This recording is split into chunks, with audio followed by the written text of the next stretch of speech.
Ash and Rene, Ash and Rene, Ash and Rene, Ash and Rene show. And Zuzu. Hey, Hey, Ash. I'm good. How's you? Good. We Buzzing should for this JV draft? we should talk about some drafting.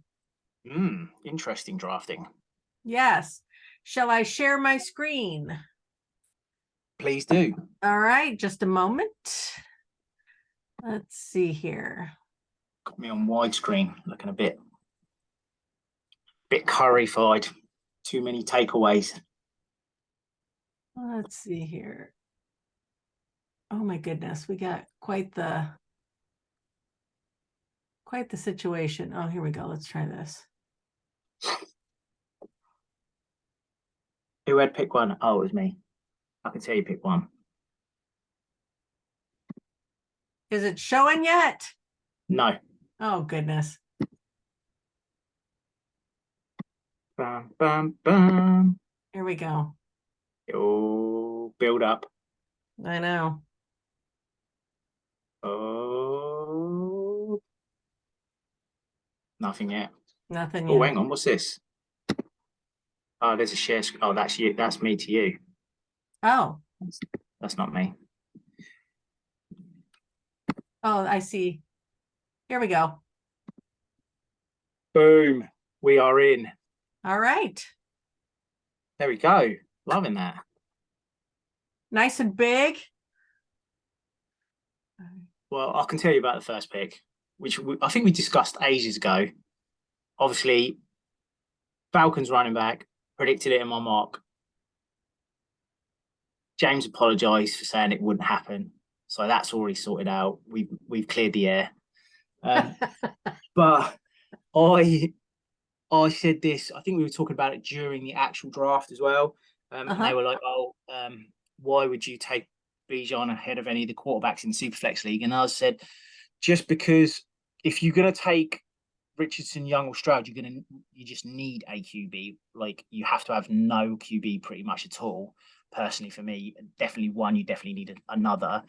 And maybe if you're really set at running back, you might want to pass on Bijan. But then I mentioned it to Zach is if you say you take Stroud or you take Young or you take Richardson, and you want to trade them for an asset because they are the most valuable. Like quarterbacks in Superflex leagues are the most valuable. But if you trade away one of those quarterbacks for a player, that player is not going to be the number one dynasty player currently in most rankings. Like definitely at running back, and he is in the top three for most. It's Jefferson, Chase, and Bijan are the top three in dynasty. So you're not going to get a player as valuable as Bijan Robinson again. So it was pretty easy for me. I did the deal with gave up a future first, got a second in this one, and I gave up future first and Breece Hall. Yep. To get Bijan and a second. So I was happy with it. It jumped my tier. Hall is like my third running back dynasty wise. It's like not massive for me, but it was enough for me to be able to get that extra year and give away, even if it was another pick. Like I know that we could give away a first, but getting that second this year, I think that second was Will Levis, maybe, or definitely A-Chain. It was one of the two. So I'm more than happy with that sort of caliber player coming back to me from next year's draft. So can't argue with that. So yeah, really happy with the Bijan pick. Good. I mean, it was a no-brainer. I'm really looking forward to seeing if he turns out to be what everybody's hoping he's going to be. I think he will be. I think that I talked about it as well, that him as a prospect he's far closer to Saquon Barkley than your Etienne's and your Jacobs and Najeh's that also win in the first round. So I just think that it was always inevitable that he was going to be a top sort of 12 player. And I think dynasty wise, you can just feel that the build up to it has been that of we've known about this player. It's very similar to Barkley we knew about Barkley 2 years before Barkley was coming out. I've known about Bijan's for easily 2 years. And the talk was massive. I've even had redrafters telling me about Bijan Robinson. So, and apparently I think he's going in the top 10 in redraft leagues as well. So it's like mental how much he's climbed up. So yeah, hopefully he does pan out. So, and I think he will. So let's move on to our number 2, which was no surprise, Anthony Richardson. So Braxton took him. I'm going to group these 3 guys together, to be honest. Richardson to Braxton. You took Bryce, and then Troy took CJ Stroud, obviously the last one in the group. Yeah. I think they are the 3 guys. They are the next 3 picks in this league. The only player, if you looked at it value-wise, if you click on most Superflex rankings and check out who is the QB 10, 11, 12, say if you say Richardson, Young, and Stroud are in that bracket, if you cross them over where it hits with the RB, it actually falls around with the RB sort of 7 and 8, which is kind of like Gibbs. So it wouldn't have shocked me to see Gibbs go in the top 4 if someone was fine at quarterback, because even though I don't think Gibbs is that valuable, his value is that high. Like if you take across the average of like fantasy pros, you go to like trade calculators, you go to loads and loads and loads of websites, there he's in the ballpark between 6 and 10. So him being in that range, someone could have got him instead. But I think that grabbing the 4 quarterbacks, 3 quarterbacks, Richardson, Young, and Stroud, was the wise move because of how expensive the salaries are in this league. So, like I said, Richardson, I think he would be the one that worries me the most, but his ceiling is way more than the other 2 if he hits. But there is always that question mark of, is the coaching going to be able to sort of get the best out of him, like we've seen with Lamar and we've seen with like Jalen Hurts? Are we going to see that with Richardson, or is it going to be that they're going to try and make him do something he's not quite ready for and it doesn't work out? So I hope he's not like a Zach Wilson or a Trey Lance or Baker Mayfield, but you never can tell in this league. Bryce is obviously a number 1 pick. I think he's the safest pick. I think that especially if you've got 2 established quarterbacks, I would probably have that one as well. So yeah, I think that he's going to be absolutely solid in our leagues. And then Stroud is nearly always the 4 in this or the 3 in this group. So yeah, I think that you 3 guys getting them guys was the pretty logical picks, to be honest. And then the draft started really from 5. Yeah, I was hoping that Bryce will be similar to like Herbert, kind of long term, high end possibly, but I mean no running, but still. I think that's, it's not obviously like comp wise. Herbert's 6'6" and Bryce Young's 5'6". Right. But as in establishment of, I mean, this guy's been doing it for 2 years, 3 years in the SEC, like major competition every week. He very rarely puts a foot wrong. Yeah, I think, like you said, I think that he will be a very safe player in this league. And I think the worst case scenario, he got top 20 QB. So then we had our Jake coming up with Jackson, and Zach hit Zach, I'm your father. Mr. Jason came up with Jamar. And I know that that's exactly who he was hoping for. So he was hoping for it. Yeah, he was really happy because I said to he had the 6 and 8, and I sent him an offer. I think I had 2-1. I sent him an offer, and I thought it was for the 1-8, but it was the 1-6, and I did apologize to him because I said, there's no chance, and he was like, I'm not going to trade absolute superstar for 4 bums. And I was like, I think it was like, I can't remember who else was in the deal. Sutton was in the deal. I definitely think Sutton was in the deal. And I said, there's no chance Gibbs is going to be there, mate. There's no way Gibbs is going to be there because if he doesn't go in the top 4 and they take the QBs, then I can't see why Jake would pass on Gibbs, because the gap in value is a lot. So even if you took Gibbs and traded him, you'd get someone better than Jackson Smith and Jigba. So that was what I was thinking he'd do, especially because he had Tyler Lockett, and I thought, oh, he wouldn't want two Seahawks wide receivers, but he took Jackson Smith-Njigba. So I love Jackson Smith-Njigba, but sometimes you can't look a gift horse in the mouth, and Gibbs it's just like don't even need to think, click, accept, done, like he's the pick. And then if you need to find a wide receiver, you could have probably traded Gibbs for Drake London, maybe someone a little bit better than Drake London, which is probably better than Jackson Smith-Njigba in regards to amount of targets and the big X guy. So it was a little bit of a misspoke there from Jake, I think, but well done to Jason Kay for getting Gibbs. So then we had our Braxton hitting up Addison, and back to Jason with Johnston. Yeah. So I think that Addison is nearly always the 1-7 at the moment. Yeah. In most of the ones I've seen. Love Addison in regards to the landing spot. I think I had all of these four guys pretty clumped together. I think I had them flip-flop before the draft. I think I had Johnson, then Addison, then Flowers.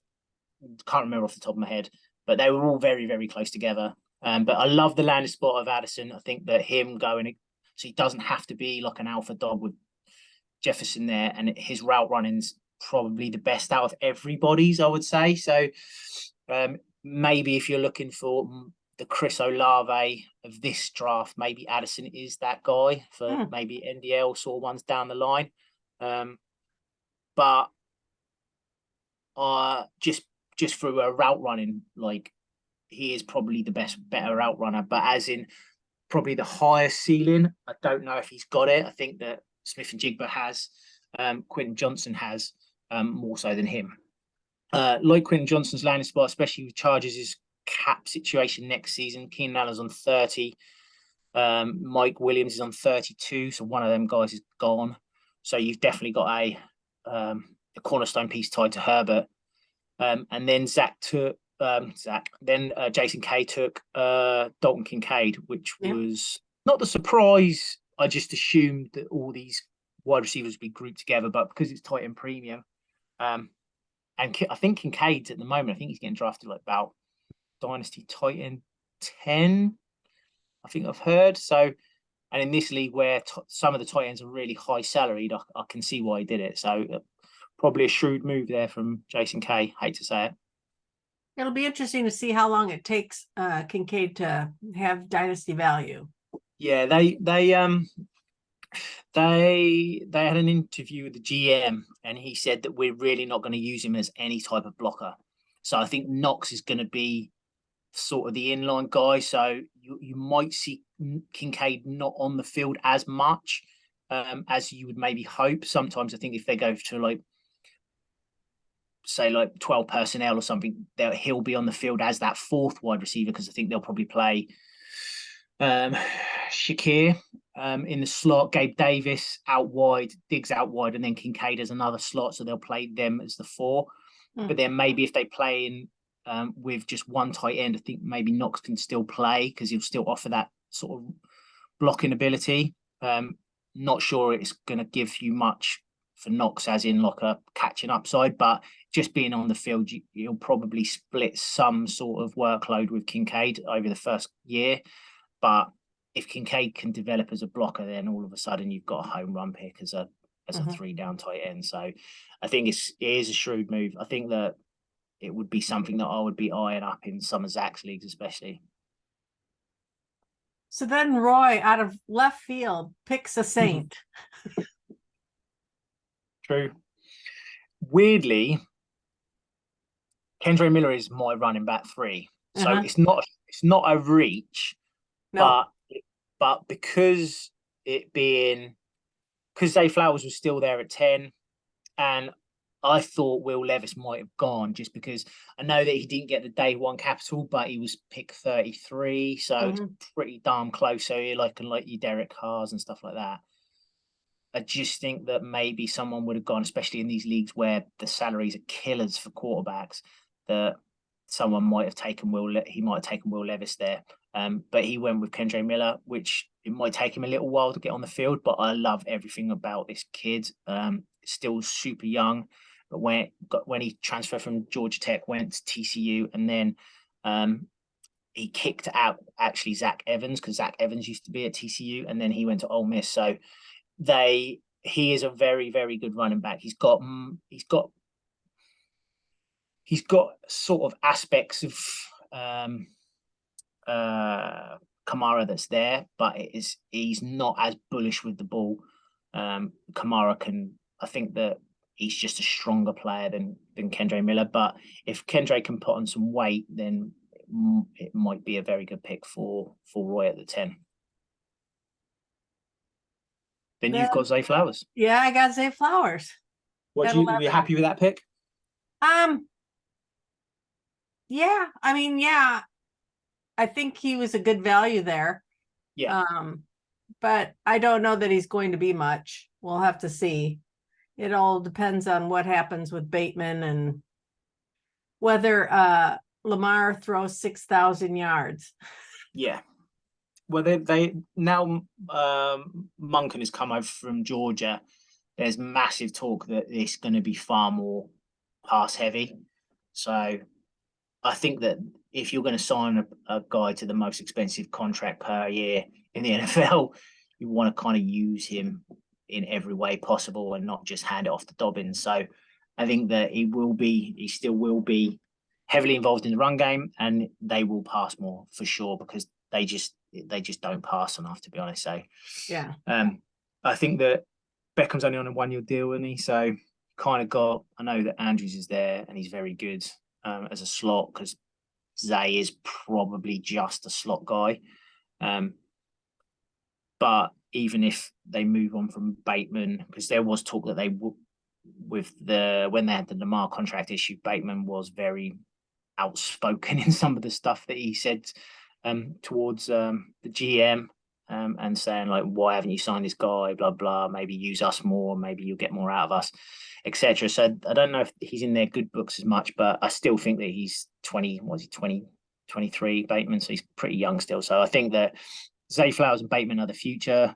Obviously Andrews is going to be Andrews. I still think he's going to be holding targets there because he's a favorite of Lamar.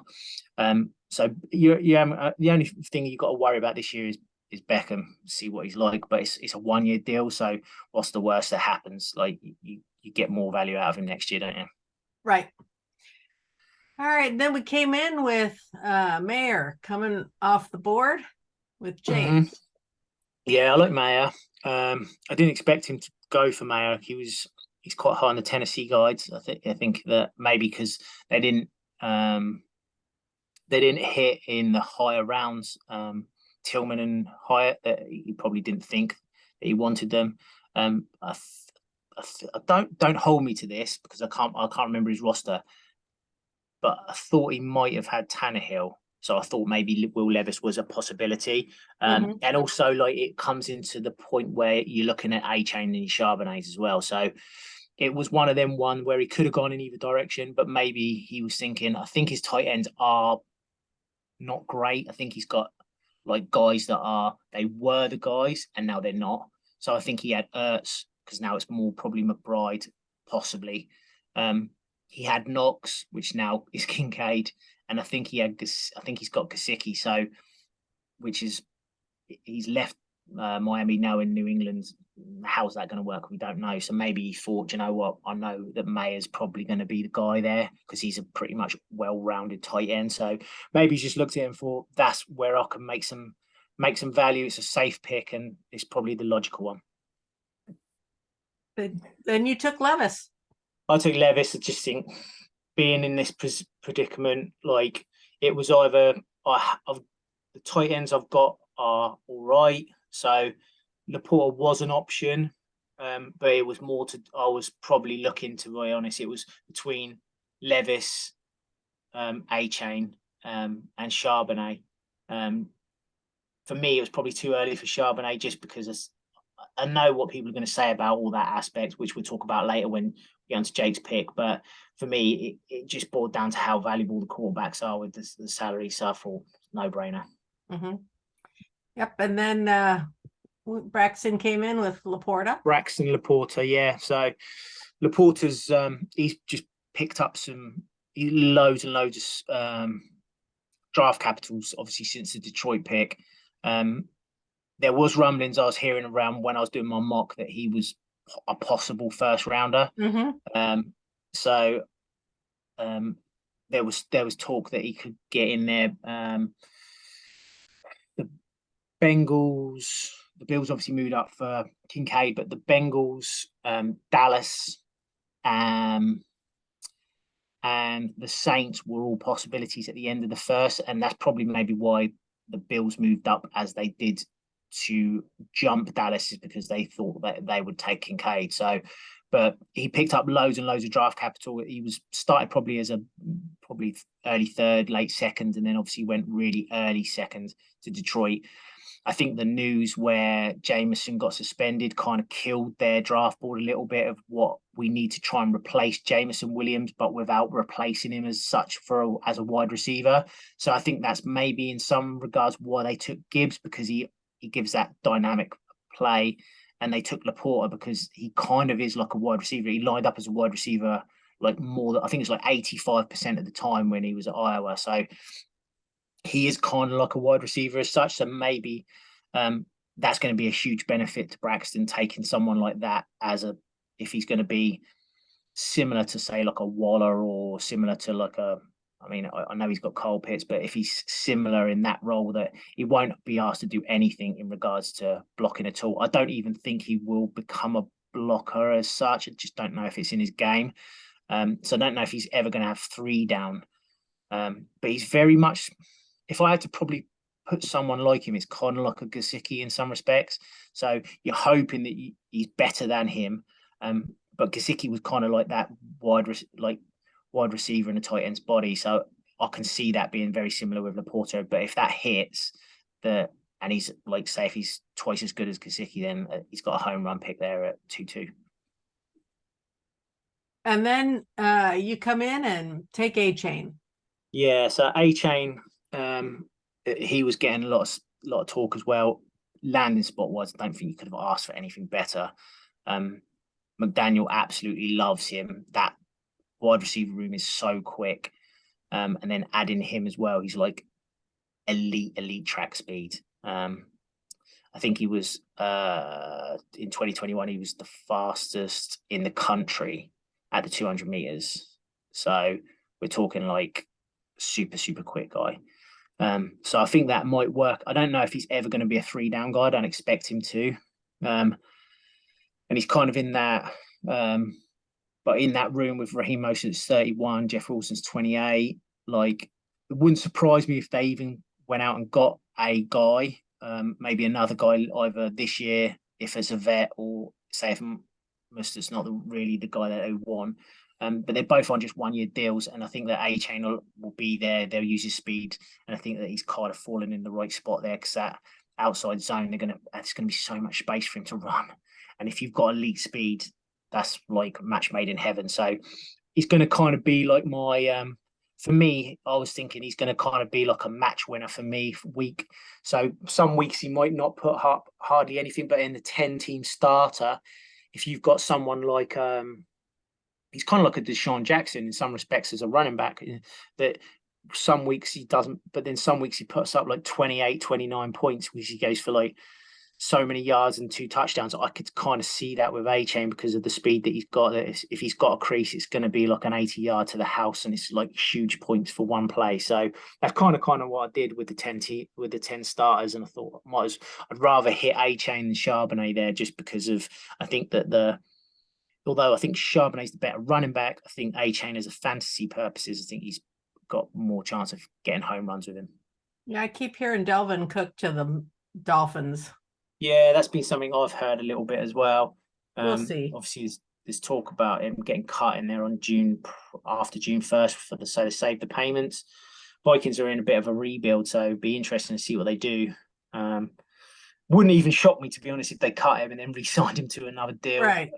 with like on cheaper money or whatever. So it's happened before. So, and there's talk that it might be the same with Zeke, that they the Cowboys re-sign him for cheaper money. So we shall see. All right. Then we had Josh Downs come off the board.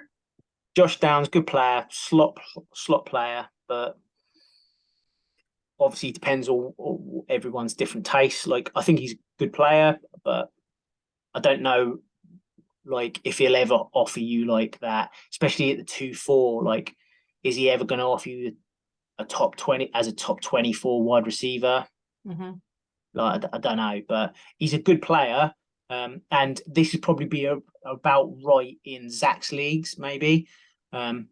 So obviously it's an extra 4 picks kicked on. So obviously they're 16 teamer rather than 12. There's a few guys that I would say have got a higher ceiling than Downs. But as a prospect, he's an awesome slot receiver.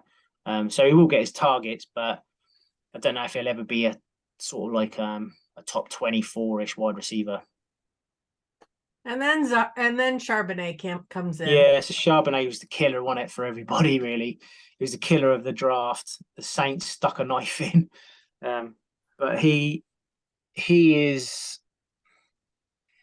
the 3-down running back that everyone thought was going to go somewhere and be a workhorse. And it's just not, the landing spot's it was, I don't even know if it could have been worse, could it really?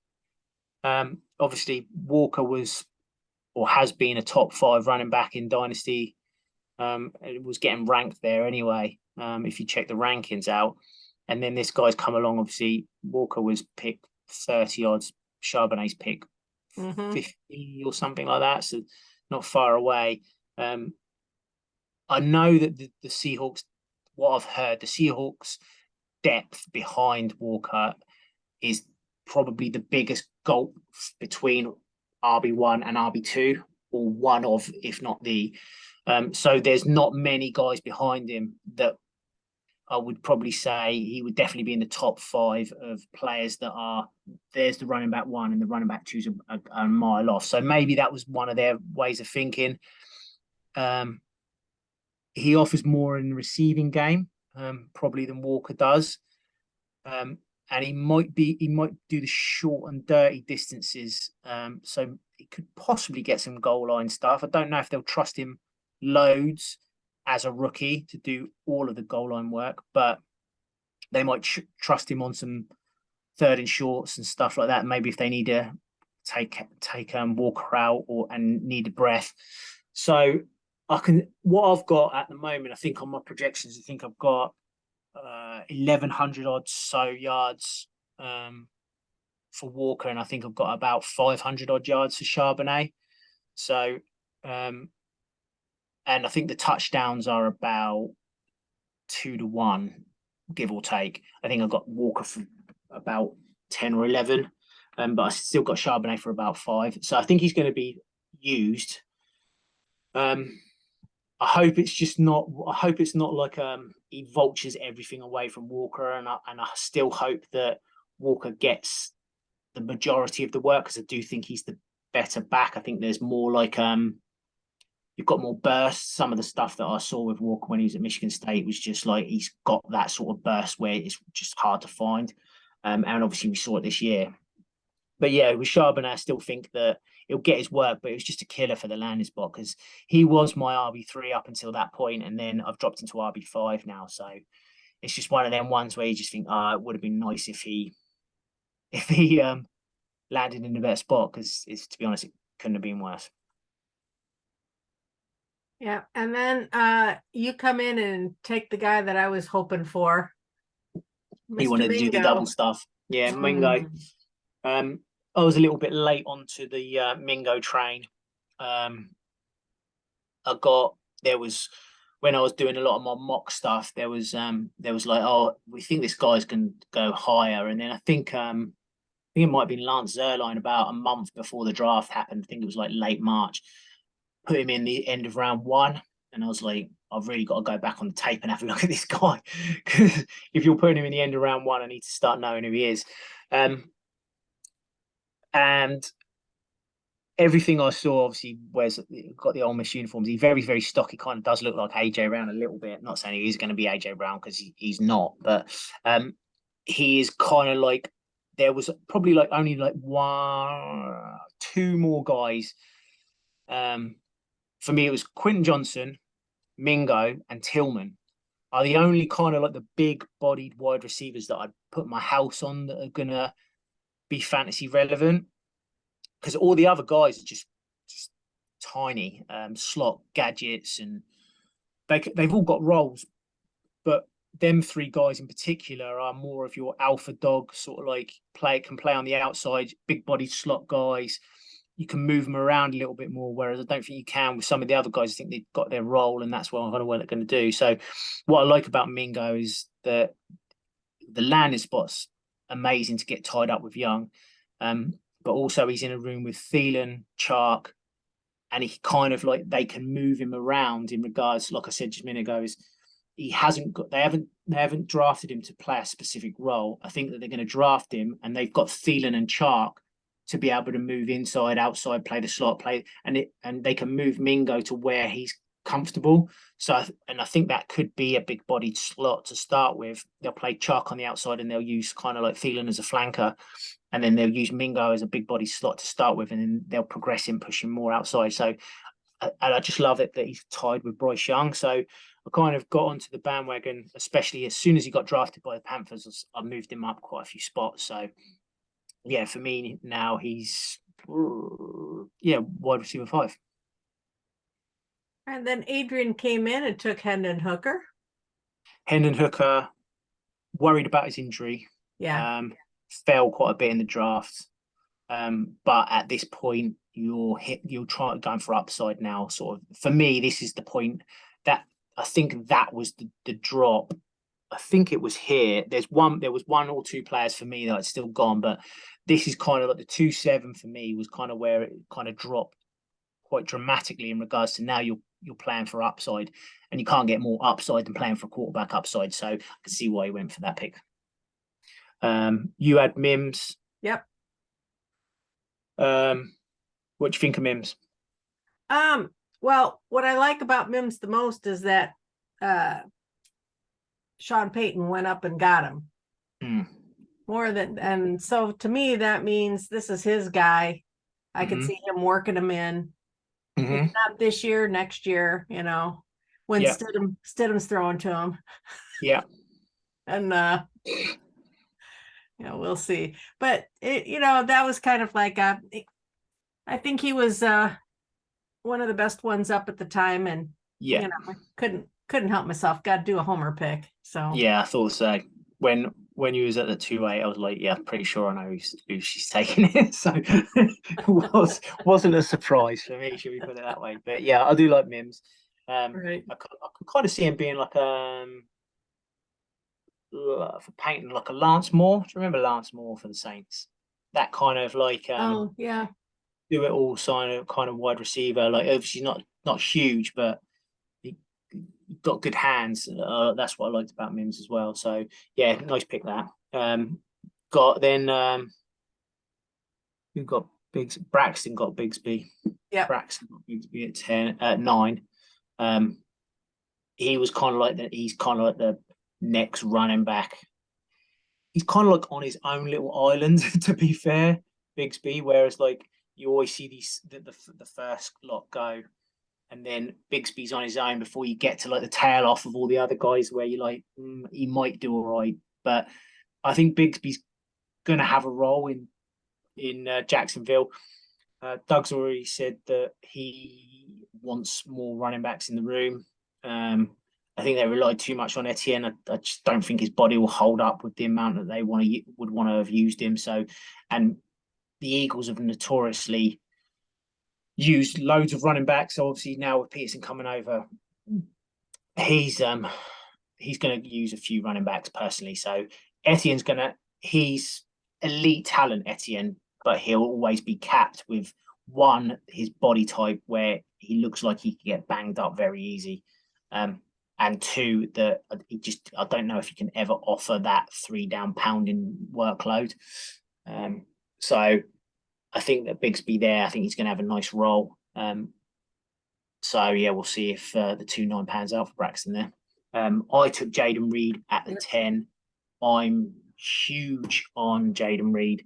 I know people listen to different podcasts. If you listen to Matt Harmon, Reception Perception, is it? He absolutely wax lyrical about Jayden Reed. He absolutely loves him. Says he wins on loads of different routes. He's got good speed, good breakout age. Everything about it kind of really pushed me to think maybe we're onto something. He was a sleeper of mine to start with, when I did the podcast with you before. And then when he got that draft capital, I think he went 50 overall, something like that. When he got that draft capital from Green Bay, I was like, yeah, I think that I need to dig in a little bit more again. And then, yeah, I moved him up my rankings. So he went above Downs, he went above Mims, and he went above Hyatt as well for me. So he moved up, I think, about 3 spots. So yeah, I just think that he'll probably start in the slot. But what I love about the Green Bay offense is that there's so much up for grabs, and I think that it wouldn't shock me. And probably Adrian doesn't want to hear this because he loves him, but it wouldn't shock me if Jayden Reed is the best wide receiver in Green Bay come 2024. All right. And then Braxton came in and took Roschon Johnson and Rashee Rice. Yeah, so I was picking at the end of this, because Joe wanted Jayden Reed before, but because of the time differences, the sleep, I was asleep for 5 hours of my pick, and then you guys were asleep for the rest of my pick, so I couldn't trade with anybody. So, but I was more than happy to take Jayden Reed anyway. But I knew Joe wanted him, so I had an inkling that he wanted him, and then found out he did want him. And we were trying to work a deal, but it didn't happen. So then I took Jayden Reed and then traded the 11 with Braxton. I did it with you. I'll tell everybody now because I told you earlier. I did it because I could save a couple of bucks on salaries because it's a killer for salary. So having the 211, I could move down 2 spots, and I still had 4 guys in my tier. So I was happy to get, instead of picking at the 211 and the 3-1, to pick at the 211, to pick at the 3-1 and the 3-2. Sorry, and save a couple of bucks with the cap, because if I ever do have to promote them, I could move them up. So yeah, Braxton took the other 2 guys that were in my 4.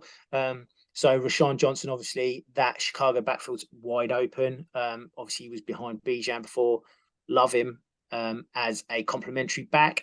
Hasn't got any sort of elite speed. Hasn't got any huge major attribute that you would be worried about if you're a Herbert owner or a Fields owner. But he does offer you something as a back, as maybe like a flex play, or he reminds me a lot, to be honest, in regards to Brian Robinson last year. He's not the same player, but as in, I think that you kind of get in that player where you're not too, I think that his floor is always going to be nice enough that the coach is going to like him and going to want to use him. So I think that I don't know if you're ever, unless there was an injury, say the Herbert went down, and then Roschon would take over the workload. But because he's in with Foreman as well, it's kind of like a mixed bag. And I think it'll be like whoever wins the job wins the job. And he's got 2 guys ahead of him that they aren't elite superstars. So there is a possibility that he could get worked in more than maybe I think. But because Fields offers that running ability, like especially when you get close to the goal line, it's kind of like having the Bills running back like close to the goal line. Josh Allen nearly always ran in for the goal line work, and I think that's going to happen with Fields. So I don't know what the ceiling is with Johnson, but I still do like him, and that's why he was in my that tier. Then he took Rice, which obviously anything tied to Patrick Mahomes, the value is just going to go up from the day one he drafted him. So I was particularly hoping that he might fall to that 3-1, but I wasn't too concerned if he didn't. I like him enough that I think his hands are great, but his ability to separate isn't very good at all. But they have Tony for that. They have Sky Moore for that in some regard. But but I just don't know if he's ever going to be elite. I think that he's kind of coming in and he's going to be the Juju replacement for what they had last year. So kind of that big bodied slot. And I think they'll move Tony. They'll move Tony around, Sky Moore around. I think that Rashid Rice will play that Juju role, and obviously they've still got MVS there, and so he'll play the speed option on the outside as well. So nice pick though, especially at 212, and anything tied to Mahomes, I think the value is going to go up anyway. So in probably the next few months, I think that his stock will rise. So even if you bought him now and sold him 3 months down the line, I think you're going to make a profit on him. I took Tillman at 3-1 and Musgrave at 3-2. Mentioned it before about the Packers. There's loads of targets spare. So I'm hoping that Musgrave, they took early round 2, that Jordan Love, that he prefers the tight end more than Aaron Rodgers. But Tillman I really love because he's kind of like, he's probably the best ex wide receiver. Yes, probably the best outside, wide receiver in the whole draft in regards to the size. Like, he's just such a big dominator on that outside. Again, in regards similar to Royce, I don't know if he's great at separating, but I think he offers that sort of jump up, grab a ball ability. Yeah, I think that at 3-1, especially, I think that, especially tied to Deshaun Watson as well, that's kind of what I was looking at. I was thinking Watson's going to be throwing the ball a hell of a lot more than last year, where the target's going to go. Amari Cooper's there, but who else is there? They obviously traded for Elijah Moore, which is great, but they have that outside wide receiver is still something that Watson used to love to target, whether it be Fuller on the outside, Hopkins on the outside when he was there. And they haven't got Donovan Peoples-Jones is going to be there for the rest of this year, and then he's going to be gone. So it was kind of like, for me, I think that he could get 60 catches maybe this year tops. But that would be a great for a rookie season, and then going into next year with Donovan Peoples-Jones there, then it might kick on. So that's why I kind of went that route. Then we got Adrian taking Jalen Hyatt.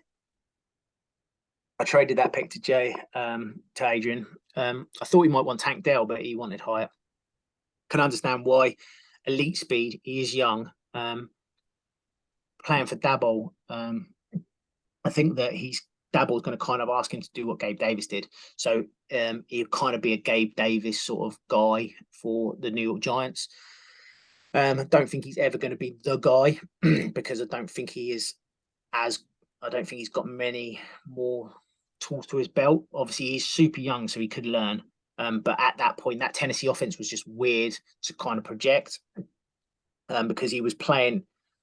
Jalen Hyatt was playing in the slot a lot, but it was like a weird slot, so he wasn't really that close to the. They just put 2 guys on the outside, another 2 guys, and the slot receivers were really still quite far out, and then they just all did verticals and crossovers. It was a weird system when you watched them. But yeah, I think that he could be. I think that he could be Gabe Davis, which at this pick could be great. That's probably his sort of like ceiling at the moment for me. Until I see him on the NFL field, it probably wouldn't change from that much point. Then Troy took Schoonmaker, which obviously he's hoping will be the Schultz replacement. They just churn tight ends out in Dallas at the moment. They get him in for 1 year, get another one in for another year. So I've got Ferguson, so I'm hoping he's not the guy, and I'm hoping Ferguson might be the guy this year. But he's quite an old prospect. I think he's 24 out of Michigan. So yeah, I think that again he's hoping for the best. But you expect the worst in picks like these 3rd and 4th round picks. But I still think it's a pretty nice pick, especially in the Titan Premium League, where you kind of got an avenue where I could see this guy starting, and he could be a top 24, which is if you can get a tight end 2 on what is he's probably going to be on. So $5, it's not bad. Yep, and then Tyjae Spears to Tyjae Spears. Yeah, I unfortunately had to just take him off my board, just with the injury stuff that I heard about. For me, he's kind of like he is a great Derrick Henry handcuff for this year, for next year, and probably that's about it. He'll never be the guy, I don't think. And a player with no ACL to start a rookie campaign is not a great look. So I just took him off my board just because I just don't want the aggro of kind of being a wasted pick. He won't ever last in this league for that many years. But even if you get him as he comes in and looks all right for 2-3 years, maybe that's all really you want to have a third round pick. So this is kind of the range where you just shoot for the moon, don't you? So I can see why, but I just took him off my board in the end because I couldn't be dealing with unless I had Derrick Henry, would probably still be on it. But is he the one with the 2 ACLs? Yeah. Oh. So he was the one that he was amazing down at Mobile. And everyone was talking him up. And then they were like, oh, he's going to go in the second, he's going to go in the third. And then Daniel Jeremiah, about a week before the draft, said he wouldn't mention by name the running back, but there is a running back that's going to fall dramatically from where everyone thought. But he didn't. So he still went in the third round. But the talk was, if you listen to a few other podcasts and stuff, that nearly, I think it was like 20 odd teams took Tajay Spears straight off their board. So I'm guessing the Titans think they're not going to be around for that much longer anyway. This GM, the coach, and that, you might as well just shoot for the stars. And I think that's what they did with Levis and they did with Tajay Spears, is they just thought, you know what, these two guys, if they hit, they might keep us in a job for another year. If they don't, we're gone anyway, so it doesn't really matter. So I think that's kind of why Tennessee had him higher on their board than anyone else.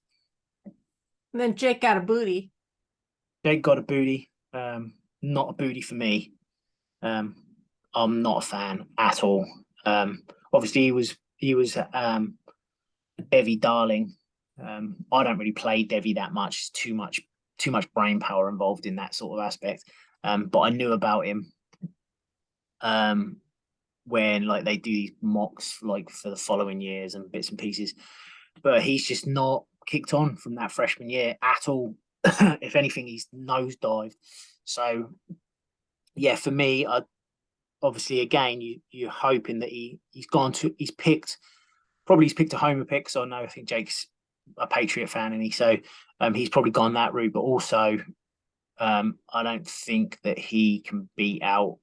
I know Juju's he's on a 1-year deal, but I just think there's talk as well that New England are in the market still for a vet. So it wouldn't shock me if there was a trade that went down for some half decent vet before the season starts, and New England are on one side of it. But yeah, there's Juju and Thornton. I don't think he beats them guys out, and I think that Belichick's going to bring back that 2 tight end system this year because Gianni Smith was just a car crash. But Hunter Henry and Gesicki, I think they might try and work in a bit more. So we'll see. But yeah, booty not for me. Yeah, and Zach Evans, the Rams 6th rounder. Yeah, so I took Zach Evans. The main thing I liked about this was, one, I think the landing spot's half decent because obviously this Rams backfield is, again, if you took it from start of last year, is an absolute mess where Akers got hurt. They rushed him back in the playoffs. He was horrendously bad. And then that was 2021. Then last year, he came out, didn't play that great, then asked for a trade, then got left out of the team. Then Darrell Henderson took over. Then they released Darrell Henderson, and then they brought in Akers, and he had an absolute storming last. I think he was like the RB3 between weeks 14, 17 or something. It's just a freaking mess in Los Angeles at the moment with the Rams team. Yes, it is. So I just liked that they moved up 36 spots to get him, which it always is a nice little. I always like that they really wanted this guy. So they moved up 36 spots to get him, and they give up a next year's 6th to do it. So I think that they wouldn't have done that for no reason. So I like the fact that he's in a room where he could get utilized. And for me, he is kind of Darrell Henderson. So I think that's probably why they took him. he is literally like replacement for Daryl Henson. So yeah, hopefully for me that works out, and even if I can flip him for a second and a cheeky bacon sandwich, then I'll be happy. Then Adrian the Dirty Bastard came in and took Chase Brown, the University of Illinois Fighting Illini running back. Yeah, I thought he was going to take Dale, and then he was like, "No, I'm going to." This was the running back I wanted. So obviously, there's still stuff going on with Mixon. Who knows what's going to happen there? But there's and then after that, it's like really muddy in Cincinnati with these backs. Chase Brown's got as good a shot as anyone to be the backup. Williams is there, and there's another guy that's getting drafted way too high, but I can't remember his name. Evans. So them four are there fighting for this backup position. A few people did say to me that just get the cheapest of the three, which is maybe a good idea to take. So if you're not too, you don't really know what's going on with his backfield, and if I redraft or dynasty, or you can pick one of them up for cheap chips as a throw-in, Brown, Williams or Evans, then just do it and then hope for the best, especially if the Mixon thing turns sideways. So we'll soon find out. But yeah, he blew up the combine, did pretty well at combine. So I think that it pushed his stock up quite a bit. So and at 3.8, it's a great. If I'm honest, he is like the kind of like the perfect third rounder guy, because he offers that, like, he's not. I don't think that anyone really thinks he's going to be anything, but he's kind of like that. If it does pan out, you're going to look like a genius if that sort of pick comes off. So yeah, I think that as a 3.8 for me, that in that sort of position is a good pick. Yep. And then I went ahead and took Tank Dell. Stroud wanted him. Yep. Adrian wanted him. Rene wanted him. So I gave him away. So yeah, that Houston, what we talked about earlier, didn't we? The Houston wide receiver room is just, it's one of them ones where it's a head scratcher. I think that they'll use Woods because he is the vet there. And personally, I think that he'll be the most targeted one out of all of them. But after that, it's kind of like, is Collins going to be the guy? Not sure. Is Dell going to be the guy? Not sure. I'm trying to remember which other guy they got as well in this draft. Off the top of my head, I think it's Xavier Hutchinson. So he's more like an outside guy. He's kind of like the him and Collins will kind of battle it out for that sort of role.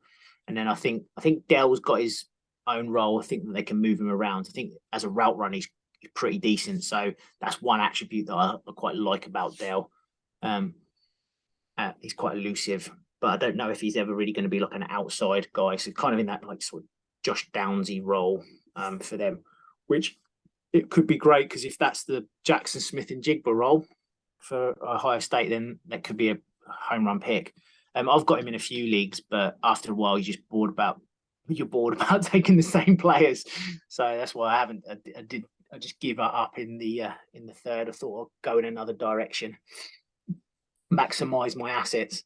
But yeah, I think it's a nice pick there, Rene at 3.9. Why did you want to move up so much? Was it because Adrian took your guy and you just wanted to get one back at him? No, it was kind of like, I had Chase on my list and he was going to be my next pick. And when he went, it was kind of like, I can't trust anybody else. I mean, I don't know. So I don't want all my picks to go. And Tank was on there. And so I wanted to make sure that I got one of the three that I was eyeballing. So I just decided, instead of waiting, because I knew that you would know some value, and if you took the damn pick, then I was just really going to be upset. So why not move up and make a move? Because you know how I am with draft picks. Yeah, don't like them. don't like it's to fun though. It's fun. It is. That's what it's all about. So we still got the rest of the third round, and then all of the Adrian round. That's what we refer to it as in NDL. And so all the fourth, the 4th round pick. Yeah, there's a few guys out there still. I'm not going to mention too many names to spoil it for people. Yeah. But there's a few names. There's definitely enough to make up the rest of the draft. There's a few guys that are definitely not on my board, and they will definitely go 100%. But there's a few. There is a few dark horses as well. So yeah, it's going to be an interesting 4th round. I think I've got one more, but I think I'm after Roy. But I don't know if Roy's going to pick before I go to bed. So we shall see. I don't want to ruin it. Then we head into the sleeping zone. Yeah, the 12 hours of of nothingness, the abyss.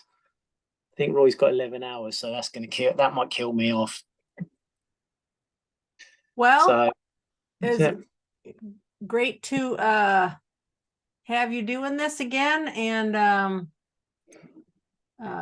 thanks for coming on so late at night. That's all right. It's all right. Not too bad here. It's only 10:30 in the evening, so it wasn't too bad for me. So, but I'm sure that everyone will be, when it gets closer to Zach's, there'll be a lot more news going round when we do Zach's leagues. We do some of the drafts in that, and obviously depending on the formats, some of my rankings will move around as well. So yeah, it'd be good when we get a bit more news on these guys, because at the moment everything's you're still projecting. See that I think they've been a rookie camp for like a day, 2 days, and so we're just like shooting for the stars. But we'll know, because I remember there's been loads of drafts with Zach's where if you did the draft in April, it's kind of a killer for me in some respects, because the guys that I know about can get in the 4th round, 3rd round, and then by the time it comes round to the draft, they're probably going in the late 2nd. So it's a bit like it's a bit of a shot in the dark. But hey ho, it is what it is. I do like that we've got drafts in August. It'd be maybe quite nice if Zach moved a couple of them, but he'll never do it ever. But it might be nice that he did one rookie draft on 1 month, because there's so many of us now that are in multiple leagues, that he could do, instead of having all of them in the last weekend of 2 weekends from 2nd weekend of August, I think it is 2nd or 1st weekend of August, that you got all of the rookie drafts on. It might be quite nice to maybe split them in 2, and then you could have one in July, one in August.